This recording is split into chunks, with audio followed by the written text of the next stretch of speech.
Welcome to Founders Unplugged, hosted by Greg McCallum. Long-form, honest conversations with founders and entrepreneurs from around the world. This is part 2 of this episode. Be sure to check out part 1 if you haven't already. Link in the description. This episode is brought to you by Founder Catalyst. Stick around to find out how you can get 5% off of Founder Catalyst's services. All right, we're back for part 2 of my chat with Nick. If you haven't watched part 1, I highly recommend you do. We talked about Nick's first business, DesignMyNight, and the exit and all the things in between. And we were just sort of waxing lyrical about a few other bits and bobs there at the end too. So yeah, now I wanted to get to the bit I was alluding to just the end of part 1. So Trumpet, where did that come from? Also, I've always loved the name, by the way, and so there must be a story behind that. So yeah, where did that? And you know, you've exited from DesignMyNight, so presumably there was a bit of a break. You were trying to enjoy not having to work so hard for a little while first before you went into the next thing. Well, yeah, we exited in 2017. We had a 2-year earnout with our acquirer, so that took us to the end of 2019, and then we all know what happened at the start of 2020. As that hit, we were all locked up in our houses. So yes, I was planning on taking at least a year off, but that hit, and I guess we were just stuck at home with nothing to do. So again, I was speaking to Andrew. We were, very fortunate now. So financially free, don't need to work again. That amount of money would be fine for us to live our life the way we wanted to live it and look after friends and family if they needed it as well. But you've got to find purpose in life. I think that was the next existential question. I'd never stopped and thought about that. So I left university. I went straight into a good grad job. I did really well there. I enjoyed it. I went straight into DesignMyNight. Didn't look up for 9 years. And my identity was DesignMyNight. My friends would ask me about DesignMyNight. When I met people, they used DesignMyNight. They want to talk about DesignMyNight. And then literally the day after the earnout, it's all gone. Literally nothing. I had no emails. I had no Slack. It wasn't my business anymore. I was early 30s. So then I was like, whoa, what do I do now? Like, what's going to get me out of bed? And I can assure you, even saying this from a very privileged position, like buying things only gets you so far. Holidays is all well and good. We couldn't go on holiday for a few years, but that's not purpose. So yeah, Andrew and I, as you can see, we're forever twinned in life now. Thought, okay, what do we love doing? Like, what do we love? What do we enjoy? Like, we're now in a privileged position to do what we enjoy. And I think we both agree we love building businesses. We love coming up with ideas. We like validating ideas. We love people buying and product market fit. What we didn't love was sort of running the business, managing 100 people, managing the office, and all the gumph that comes with that. Like, you don't sign up to be a founder to be head of HR. Most people don't anyway. So we thought, let's do it again, but with a third person. And this third person can be CEO. And Andrew, had a really eye for product. That's what he learned. So we were like, look, you be CPO, I'll be CMO, and let's find a CEO. That will also allow us to do what we're best at and should accelerate everything quicker as well. So that was part 1. Part 2 was ideation. We're good at ideating, to be fair. I think that's a skill we've got. We're both creative and can think of the end user. I'm constantly thinking day to day what could be done better in all of my interactions in life. We had about 6 or 7 ideas. We take about 3 months to properly ideate. So before you even come up with a brand name and a logo and all of that fun stuff, we give it a project name, like Project X. Let's go and ideate. And by ideation, we do a 1-pager. What the idea is, the problem we think we're solving, how we're going to solve for it, and go and speak to people. So as I said, we had about 8 ideas. That quickly actually became like 4. And then we properly ideated on those 4, spoke to industry people. We messaged them on LinkedIn and be like, look, you're an expert in this field. Here's either my Calendly link if you would spare 20 minutes. If not, here's a type form It'll take you 10 minutes. I just want your honest feedback. The biggest advice I give to founders when ideating is try and prove to yourself that it's a bad idea. Yeah. If you go in with that mentality, you'll ask the right questions. If you go in with a brand name and a logo that you already love and you're trying to prove that it's a good idea, your judgment will be clouded. So the questions we ask is like, what do you use already that solves for this? Why wouldn't you buy this? Why can't you see this working? And then you get really honest answers. And that's what you need to be challenged before you're going to commit your next, 10 years of your life to something. 100%. I always phrase it as set out to disprove your thesis. Yeah. And most people do the opposite. They get very excited that they think they've landed on this idea. And of course, you're going to bias all of the feedback you get to support it. Yeah. Because you want to do it. So we did that. One was in healthcare, and it's a good idea, but we were just like, do we want to run a healthcare business? No. Do we want our main customer, the NHS? No, let's park that. Another one was in like personal finance. Again, I think a very good idea, but we were like, do we want to run a fintech? I certainly don't. I can't add up past my fingers. So I was like, I don't think I'm the right founder to run a fintech. Then we had two.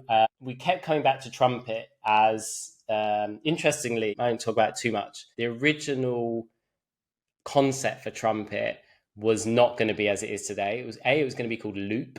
And it was going to be about these digital spaces, which is what Trumpet is, but for founders. So you can raise money in this digital space, but then you can keep that digital space live, and that becomes how you update your investors. So you keep this live and actually we use Trumpet for our investors. So it does work in that field, and we raised money, both of our rounds in a Trumpet pod, we call them. So it does work for that use case really well, actually. But we were like, we don't want to sell to founders. 90% fail. The churn rate's going to be huge.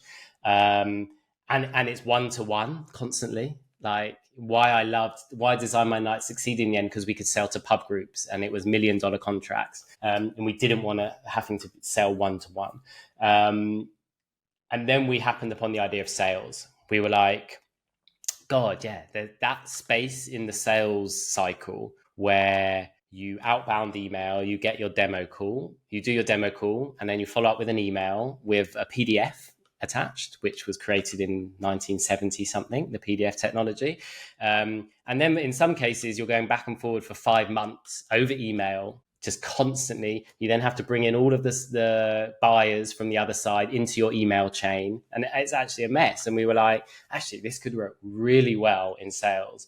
So yeah, even before launching, before we had a brand name, we'd pivoted it to sales. And that's how the idea then became Trumpet.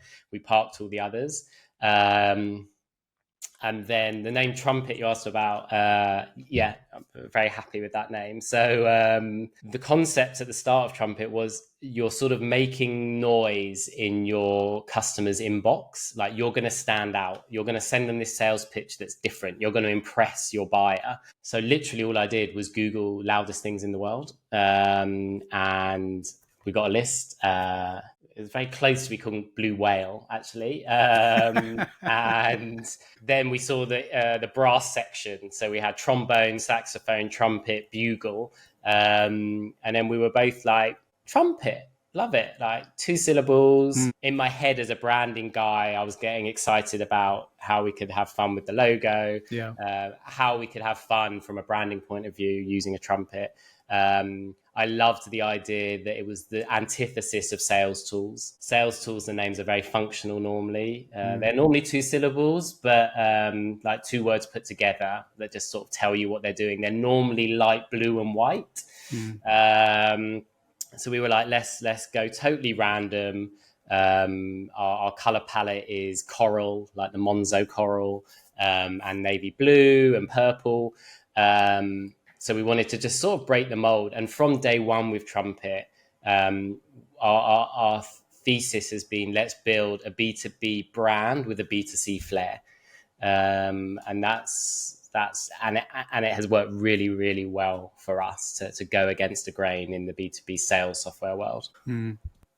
But I think it makes sense, that approach as well, because, and maybe this was you were conscious of this at the time, but you're having to sell to salespeople as well, right? This isn't, especially within sales tech, it's quite unique in the sense that I think that there is an element of it that is B2B and B2C as well. Which is thinking about the buyer, which I won't bore everyone with. But yeah, the end user is very, very important. So it has to be a very slick experience for the end user. But yeah, as you've rightly said, we went hard on brand equity with our actual users. And actually, I had a great compliment the other day. I was speaking to a sales leader, a huge sales tech company that I hugely admire, that are global. And he said to me, there's only 2 tools in the whole sales stack over the last 2 decades that I think have nailed this. And it's you and Gong, which people in sales probably won't know. But again, another huge purple branded, an instrument name, ironically. Yeah. That users, he was like, I just see it in our business. Like, users just love using your tool and they just feel so connected to you as a brand. And I just haven't seen that in sales tech, even down to like our swag. And I think people use swag very lazily. So for example, as a little tip for people, so like our t-shirts, so we use like ethically sourced, really good quality t-shirts. In my head, I was like, I don't just want to build a gym t-shirt for people. The other thing was, it doesn't have to have Trumpet all over it. I'm not building it I'm not making this t-shirt so it's a billboard when people are wearing it. I'm building it so they feel connected when they wear it. So all it has is our tiny little Trumpet logo, which people love. So it looks like a fashion t-shirt, and there's no mention of Trumpet anywhere else on it. And people go wild for our t-shirts. Like when we launched it, there was a wait list just for our t-shirts. We now use it as a perk within the tool. Like when you reach certain levels within our product, you get a beanie and a t-shirt. We've just launched an embroidered hoodie, and people just love wearing them. And we were getting Slack messages of people like, how do I get hold of a t-shirt? I was at a barbecue the other day and someone was wearing your Trumpet t-shirt. I'm a user too. How do I get the t-shirt? And it is this brand equity that people were treating it like a B2C brand. Still to this day, like so much so, I'm actually looking at the moment of like, do we build like a public shop just for our swag? Great idea. Yeah. And it's quality and people love wearing it. But yeah, as I say, it looks like a fashion t-shirt. So that whole ethos, as well as being like building kick-ass software, of course, has been like pivotal to our growth. And I think it's something that I'm very proud of that we did very different. And that's from sort of just like my coming at it as a L'Oreal boy, brand marketing, but applying that to normally what is a very dull space. Hi, a friendly reminder to share this episode with your network, like and subscribe. And if you are feeling really supportive, please consider reviewing the show on the podcast platform of your choice. It all really helps support what we do. Thank you. Now back to the show. You probably don't remember this, but because it was a very long time ago. But I remember at the time, I was head of sales at Booksy, and I got an email in my inbox from some guy named Nick, and it was like, hey, man, you're the head of sales at Booksy. We've got this crazy idea. Would love to get, as a head of sales, I'd love to get your thoughts on it. And very embarrassingly, I didn't think it was a great idea. And you'd explained it to me, and I didn't quite get it. Like, to be honest, like it was. I remember coming back to you with quite a few questions. I'm not sure. Can you explain it again? I didn't quite get it, and I was really like unsure. And to be fair, now that I look back at it, this is at a time in my sales career where I was dealing with, I guess, this was B2B marketplace SaaS, right? Booksy, as I'm sure you know well. And so it didn't really require that sort of level of sale. I wasn't really familiar with enterprise sales at that point. That's something I went on to do later, where there's a lot more of that back and forth, that need for buyer enablement. So it was interesting because it wasn't long after that I then was like, oh, actually, something like Trumpet would be quite useful. But at the time, I wasn't the right person to ask. But I remember that, and that's how I first became aware of you, and then I've been following the journey since, and it's been fascinating to watch. So, and I do remember the way that you'd ask those questions. Like you said, you were going out, you're very much setting out to disprove your thesis. You weren't trying to bias any of my responses, and you were very thankful for my responses, even though they were completely unfounded and pretty harsh. So thank you for still wanting to speak to me. Hopefully it's because you've forgotten about that. I do remember. But also, do you? Oh, okay. I do remember. But just to say, like, they weren't unfounded because that was your reality. Yeah. And actually that's the reality of the world that we were going to be selling to. So, Right. Another huge thing in sales, at least, is understanding your ICP, your ideal customer profile. So when people were coming back to us with negative feedback, we see that as great because we logged everyone's feedback in this huge Notion board, like the company they worked at, what type of company it was. And then you can start to build patterns. So you're like, okay, look, actually, there seems to be a bit of negativity or friction from these types of people.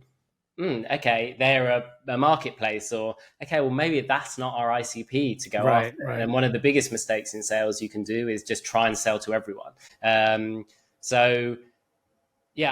You can't take it personally. And when we go to IDA, I never take it personally. And actually, I almost prefer, as long as it's constructive, I prefer constructive criticism because that allows you to then think, are they the right customer to sell to? But then also, how do we solve for what they're saying?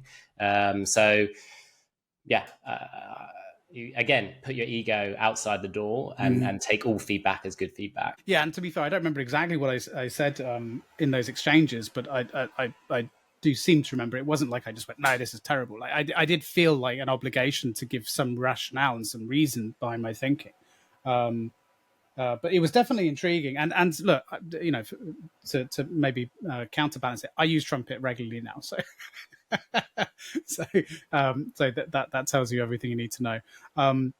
Brilliant. So really quickly as well, just before I forget, what was the worst idea that you guys had during that period of time? Oh God. What's the worst idea we had? That might have to be a follow-up TikTok. You might have to do you might have to do a 20-seconder with me and I'll look back and have a think. Okay. I'll hold I've you to blocked that. it out from my memory. Yeah, was it that bad? Yeah. Jeez. Okay.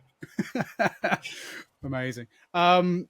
Okay, so then so look, presumably a little different than DesignMyNight at this point. You come up with this idea because I mean, look, for those that don't know, it's an incredible tool, Trumpet, and if you're in sales, I really urge you go and check it out. Of course, links and everything will be in the description of this episode. Go and check it out. But it's essentially a pretty sophisticated drag and drop tool to create these. Well, you explain it. I'm gonna butcher it. I mean, this is your business. You explain it probably far better than I will. You've done this. Like the snapshot is almost, think of it like a Canva for salespeople. So It allows salespeople to create these spaces. We call them pods. A digital one link, a drag and drop components where you can basically drop in all of your content that you think you sell on a whole sales journey. So you can drop in customer stories, you can drop in videos, you can drop in call recordings, demo recordings, mutual action plans, contracts, agreements, security questionnaires, everything that you're doing it back and forward over email, it drops into one space that expands throughout the whole sales cycle. And the idea is it's an amazing experience for your end prospect because they have everything they need in one space. It's all mobile optimized as well. It also helps, if you're you've got a champion that you're selling to, but then there's probably, 5 people behind that champion, which are the decision makers. So what it does is it allows them to come into the room as well and see everything you've discussed. You're not relying on your champion to bastardize the sell for you. So we call that selling when you're not in the room because you've curated everything in this space. It takes it all the way from sort of post first call. So you send them the pod after this first call, all the way to deal close, which can be done in the space. And actually what we've since discovered is it can then carry on going. So then customer success have been picking up the space and onboarding customers with all the history that's gone before in this one space. And then actually account managers pick it up from customer success and have a one space between you and your now customer where you can upsell, show new feature ideas, do renewal contracts, all in this one space. And the overarching thing around all of that is data. So you are now getting data across your whole revenue cycle where previously you weren't because it was on email. So we can tell you, who's looking at your space, what content they're looking at, when they've come in, what title they are, how important are they to the buying decision.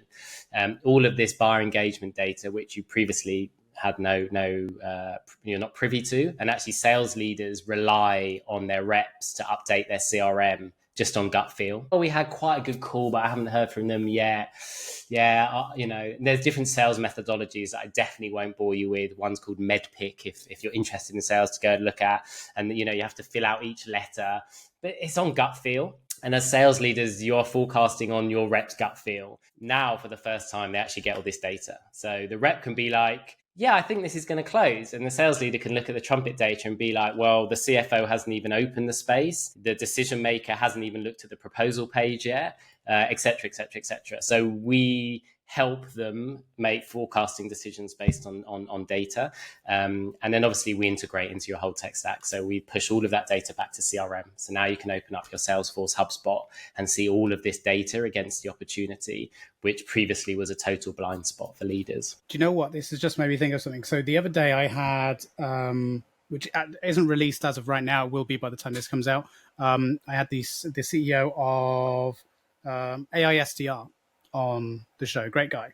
And we were talking about pipeline, and this exact thing came up. We were talking about how, salespeople essentially in review meetings, one-on-ones, whatever, they're asked, right, okay, where are we?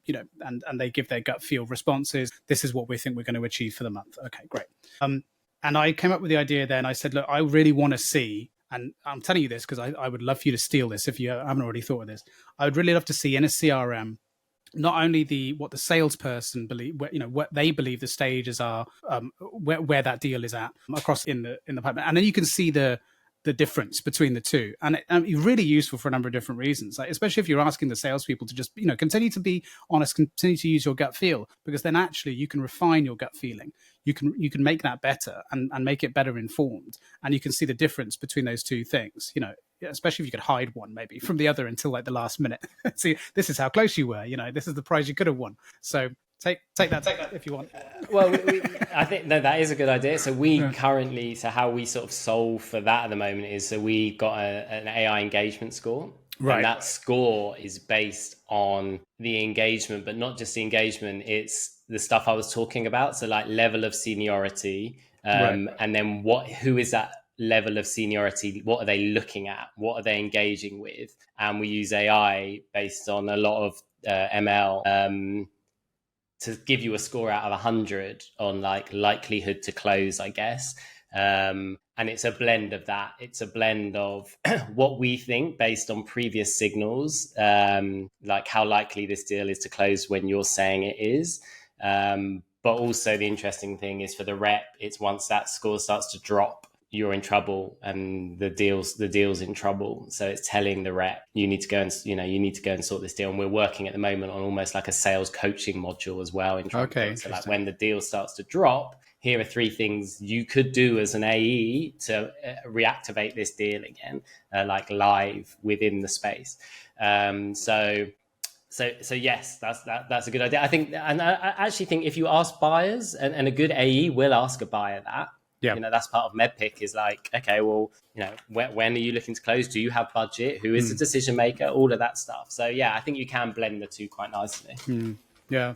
So, approaching Trumpet as a concept and getting that off the ground versus DesignMyNight. So, what I was getting at before is it's, two very different things. One, like you said, from the off of obviously a different time, but a relatively straightforward sort of marketplace concept that later sort of evolved into software. This software from the start, right? So what lessons did you sort of carry over and how you did things to sort of set things off in presumably a slightly more accelerated way, I guess? Raising investment is painful enough without getting bogged down in legal costs. That's why I'm using Founder Catalyst, today's sponsor for Peer, my startup's pre-seed raise. We've been lucky enough to have Sam, the CEO of Founder Catalyst, on the show before. Go and check out that episode. Their funding round service offers the most cost-effective way to produce funding round legals in the UK. It's just £1,495 excluding VAT, with no monthly fees or hidden extras, no matter how much you're raising. One Founder Catalyst customer recently raised 2.7 million and saved around £10,000 compared to the next option. If you're looking for SEIS, EIS Advanced Assurance, they've got a 100% success rate over the last 3 years. Founder Catalyst is built by founders for founders, and from my own experience, I can't recommend them enough. You can scan the QR code on the screen around here somewhere or around there somewhere, I don't know, or use the link in the description for 5% off. Thank you to Founder Catalyst for sponsoring this episode. Now back to it. Yes, I think the big difference was fundraising. So for Trumpet, we went to VC pre-product. Okay. So we pitched VC with a Figma file of what the product was going to be. Raised about 2 million from that, and then middle of last year we closed another like 6.5. So yeah, totally different sort of funding. Why did you decide to go that route, if you don't mind me asking? So a few facets. So number one was we knew it was going to get competitive, which it has been. So we had to move quickly, both from a tech and marketing point of view.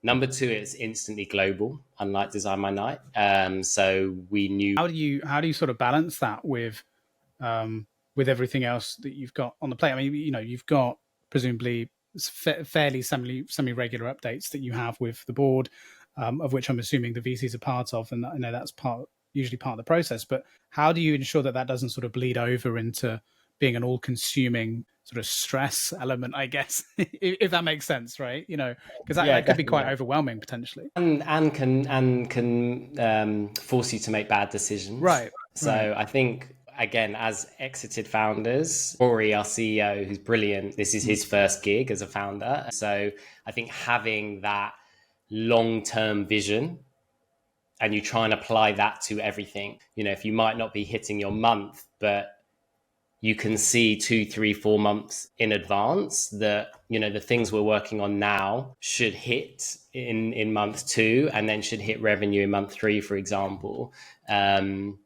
is the best way to think about it. If it's then month 1, month 2, month 3, month 4, month 5, and it's still not moving, then you need to ask yourself questions, which we did have in the early days.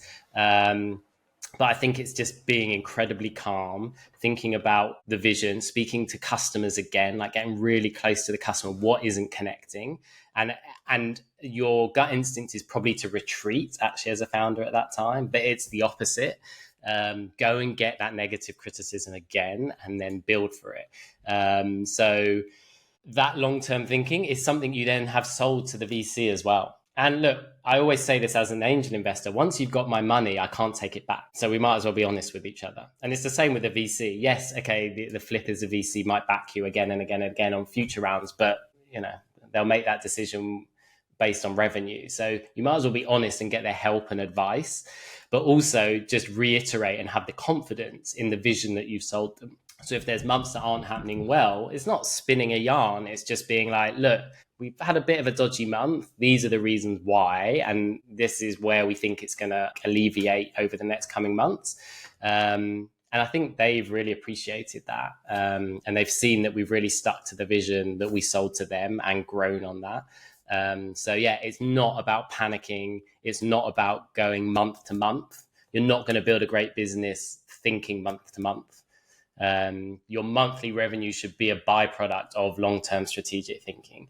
And it can take time to click. It's the classic Figma was an overnight success that took 15 years. Right. It's that classic story. And I think VCs, not all of them, and we've had some discussions as well, have to accept that things take time to click. But when it clicks, we're going to be off to the races. I was going to say, because it must be quite difficult to have that view of trying not to look month to month when, it's such a sales-led sort of process anyway, which, traditionally is sort of looked at month to month. But also then you've got this month to month view of things sort of being imposed on you as well. And it's so you have to try and keep your cool in that situation. It must be pretty tough. And actually recently we said to our investors, actually we're going to move to quarterly reporting to everyone. Right. Because our sales pattern is quarterly and we don't want to put the pressure on the reps just to falsely close deals at the end of a month. Let us do our strategic planning quarter on quarter. Let us manage our roadmap and our sales team quarter to quarter. And because that's what we do internally, because we don't want this monthly panic. Well, all you see is an increase in churn. It happens every time. Especially in SaaS. So it makes sense. I forgot to ask as well. You mentioned that you and Andrew both set out very intentionally with Trumpet to find a CEO, a co-founder and CEO. How did you come about hiring Rory? Did you know each other previously, or was this sort of entirely fresh? So twofold. So we did know Rory because he was in hospitality tech. So we had known him and sort of we got on really well and liked him. But that was back in the day. He really admired DMN as well. So stayed in contact with us.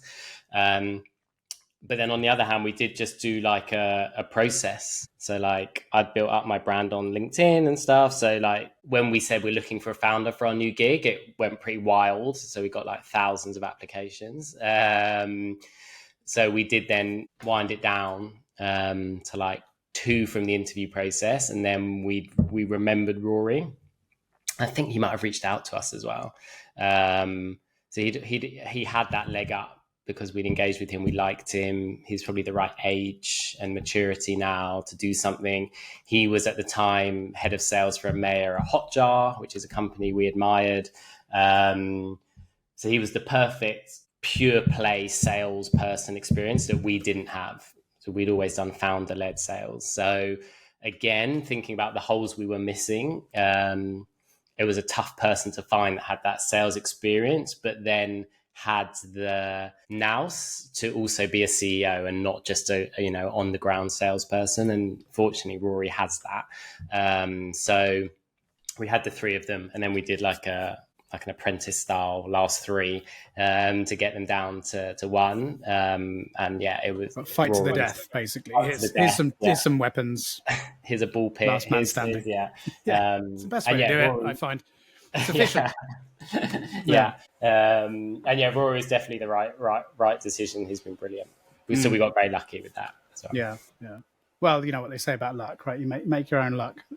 Yeah. Okay. So then that brings us pretty much up to date, really, doesn't it, with everything? And here we are. And I wanted to ask, before I let you go, because time isn't on our side, unfortunately. It's going so quick.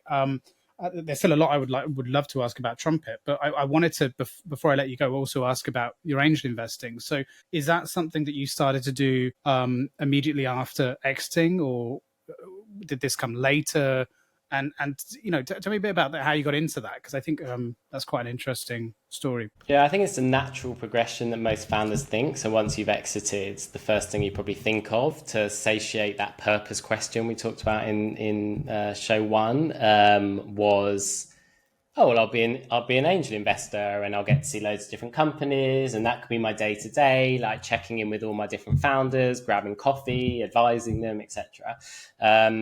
So yeah, I think that is a natural progression that a lot of founders fall into. We made the cardinal sin of moving very quickly. And I think one of the biggest advice I can give to any person that wants to be an angel investor is take your time and get, there's lots of like different WhatsApp communities and Slack communities and whatever. And if you just get talking, putting yourself out there, you'll get, you're a nice person, you'll get invited to these different communities where people are sharing deals, discussing deals. There's a big rise of, what they're called, I can't think of the name of them now, syndicates. So you can invest tiny amounts, but be part of a bigger cohort, but you can learn, because most of these syndicates have like WhatsApp groups and stuff, and just sit back. Don't spend any money. Even if you think you love an idea, just don't make an investment for at least 6 months and just read decks, see what other people invest in, why they invest in it, see how their investments go over those 6 months, and just start to build your own thesis, basically. If you are enjoying this episode and want to support the show, please like, subscribe with notifications turned on, and let us know your thoughts and opinions in the comments below. This lets YouTube know we are doing something right. Back to the show. And also the type of investor you want to be. Like, if you want to be very involved, then that is a very particular founder, because not all founders want their investors involved all the time as well. So, and presumably that's also a very particular ticket size too, right? That commands that level of involvement. Yeah, exactly. It's got to be worth your while, but also that the founder's got to think, okay, well, they've got real skin in the game, so they do really care. So yeah, I would say maybe join a syndicate first and make 1,000 bet, 2,000 bet, 3,000 bet before doing 20, 30, 40 tickets. Obviously, depending on your level of finance. But yeah, we went too quickly, so we made some terrible bets and terrible decisions. And if you see my portfolio as it's grown, no offense to some early ones that are doing well, but in the majority, my best bets have definitely come later.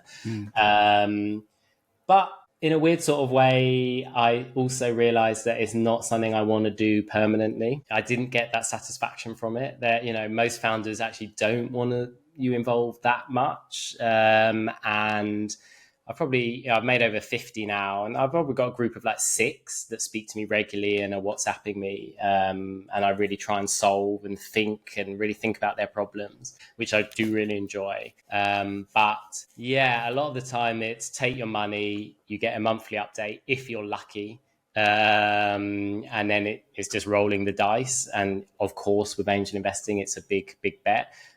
So especially early days, it's like piggybacking on better deal flow from well-connected people, because there is definitely a level of deal flow, and the deal flow you're probably getting as an early investor in your LinkedIn DMs is bottom of the barrel. So if you can piggyback on more established, whether it be VCs that like having angel investors or the syndicates, and just see that next level, because most will fail. So you've really got to find that next level.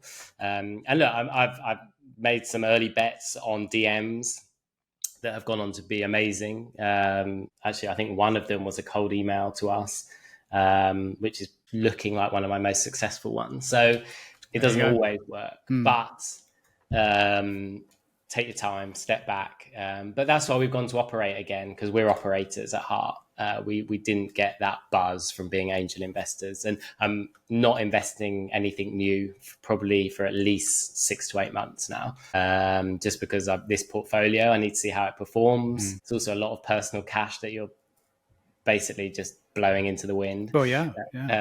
So yeah, well, that's the thing. I mean, to see the returns on this, it's a long game, isn't it? So it's not like you're going to be able to assess the results of that for some time. So and unless you're mega wealthy, like angel investors have a cycle like VCs do. So I haven't got this endless pot of money that I can just throw into startups. So I've sort of hit my pot limit. So now I need to get the returns, which, as you say, could take 5 to 10 years from when I started. So I'm sort of waiting for my pot 2 to come around based on my current portfolio. Yeah, fair enough. So are you saying that, well, maybe you can't say, but does it look like there's an indication that something might happen in the next sort of, in the next 6 to 8 months that means you might be able to then start looking at it again? Is that why? Is there maybe an exit in one of your portcos that is on the horizon or something like that? Yeah, I think there's a couple that I think in the next year could exit. I've had some smaller exits already. So yeah, I think there's a few opportunities. But again, I will then heed my own advice. And even though I've been doing it now for like 5-6 years, I'll take a breath. Yeah. And not just reinvest everything I make again. Yeah. I think I'm just going to be a lot more cautious with the amount I put into angel investing, because I did it more at the start, less to make money and more as like a passion. I just love the startup world. I love helping founders, but actually it wasn't satiating that. So actually, one of my new mantras and it's a selfish mantra, but I'm like, if I'm not going to enjoy it, I'm not going to do it. And that applies to everything in life. There's nothing wrong with that. I think that's a very sensible way to do it. I mean, yeah. And especially when your money is involved too. I mean, at the end of the day, you've worked hard to earn that money. Yeah. So yeah, I don't think anyone can criticize you for that. But it's interesting what you said, but because of the sort of sense of remorse, I guess, that comes with the exit, and then the trying to fill that I guess that DesignMyNight shaped hole, right? And the different ways that you go about that. Obviously, I've heard similar stories to that before, and angel investing is, or investing in some sort is usually one of the ways in which that's approached. And I don't think I've talked to anyone that found it entirely satisfying for a lot of the reasons you just mentioned. Sometimes, I mean, like you said, I think really it's the solving of a problem that temporarily at least feels like you have that purpose again. But then, maybe similar to how, I don't know, a big pop star goes up on stage and gets their adrenaline fix. It's the moment they walk off that stage that it all kind of goes again. It's like, oh, actually, this isn't permanent. And so that adrenaline sort of goes. I think, when, exit founders aren't, offering up tiny little violins for people to play for us. But I think it is. Well, yeah, that's the thing about these conversations. I always distinctly aware of like the first world problem nature of what we're talking about. But boo-hoo. But I think it plays into the bigger focus of purpose and drive. And money's great. like, but from a security point of view, I think that's how I look at money. Like, it affords you time to do things you want to do. It affords you great experiences, but it's not purpose. Buying stuff isn't purpose. Maybe for some people, but let's ask if they are actually happy. It runs much deeper than that.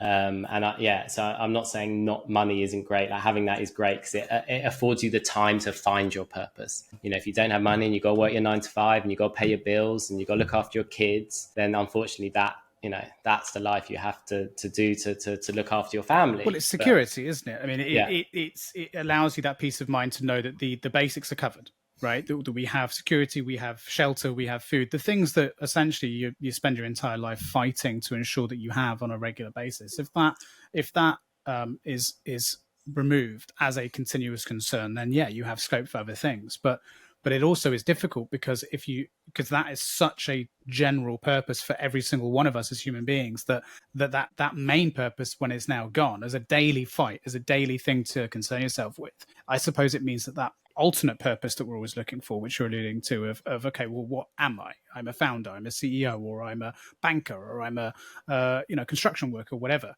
That then has to fill an even bigger hole, right? Because you now got that other purpose of day-to-day survival sort of removed off the table. And it's the classic, like, if your goal is to make money, you'll forever be dissatisfied. Right. And you'll soon learn. I think it was from Industry, the TV show. I think they said something like, this was at like a bank, a fictional bank, and it was like, when you get made partner, they tell you've made it to the top of the ladder, but actually you've just started at the bottom of a new ladder. And that's the same with money. Like, once you think you've made money, you can fly business class, but then there's first class, there's private jets. Oh, I can stay in a 5-star hotel, but then there's suites and private residences, then I can buy these clothes, but then there's these clothes. So if your goal is just to chase money, you'll never be happy. So I always looked at money as affording me a very, very comfortable life where I can have some lovely experiences. I'm not materialistic. I don't have a car. I don't buy expensive clothes. I prefer to spend it on like experiences and stuff. But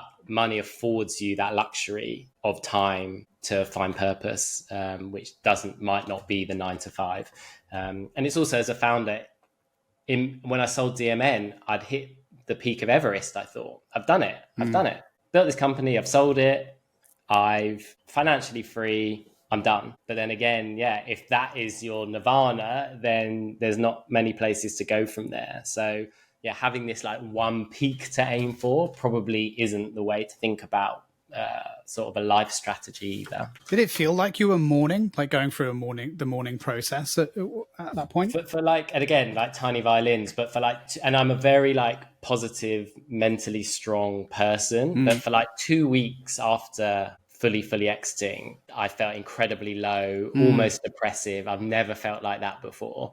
It was mourning the loss of that, mourning the loss of my identity, but then the anxiety of purpose.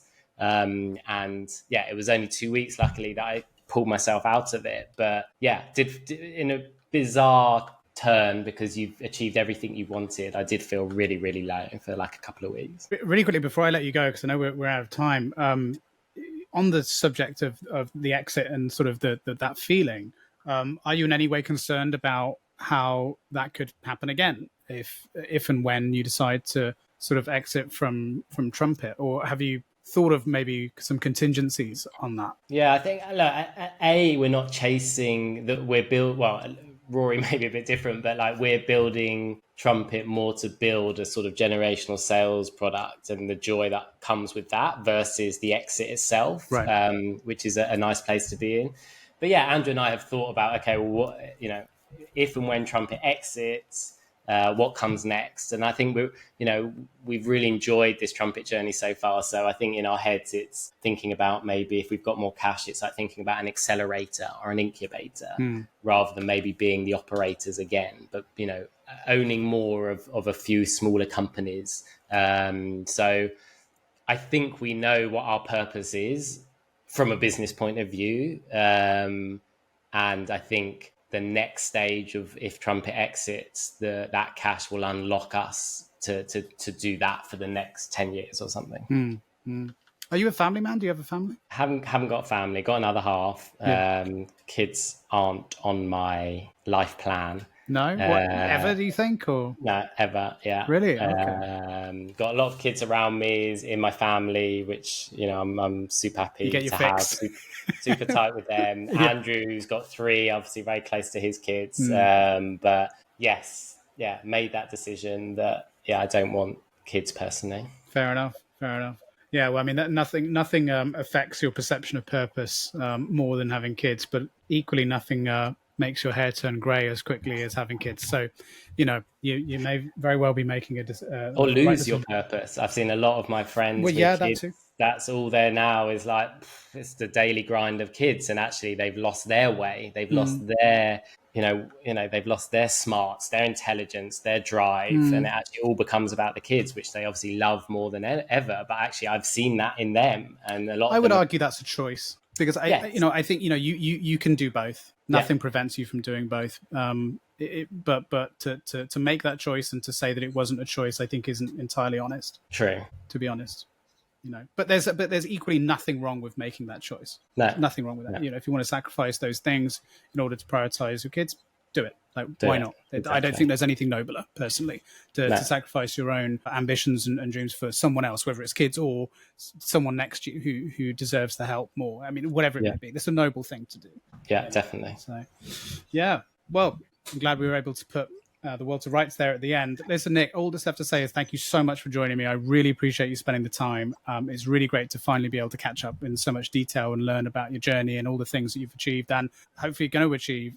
Like I mentioned, I'm going to put in the description your LinkedIn, as well as obviously Trumpet website and things like that. Is there anywhere else we should be directing people to, or anything you wanted to shout out, or anything at all? No, I think they're the best places to go to see what I'm up to. Awesome. Well, thanks so much, man. Have a great day, and hopefully we'll catch up again very soon. Thanks for having me, Greg. Appreciate it. Cheers. Take care. Thank you for listening and or watching. Please like and subscribe. Or if you are listening via podcasting service and want to show your support, consider rating or leaving a review. It really helps. See you next week.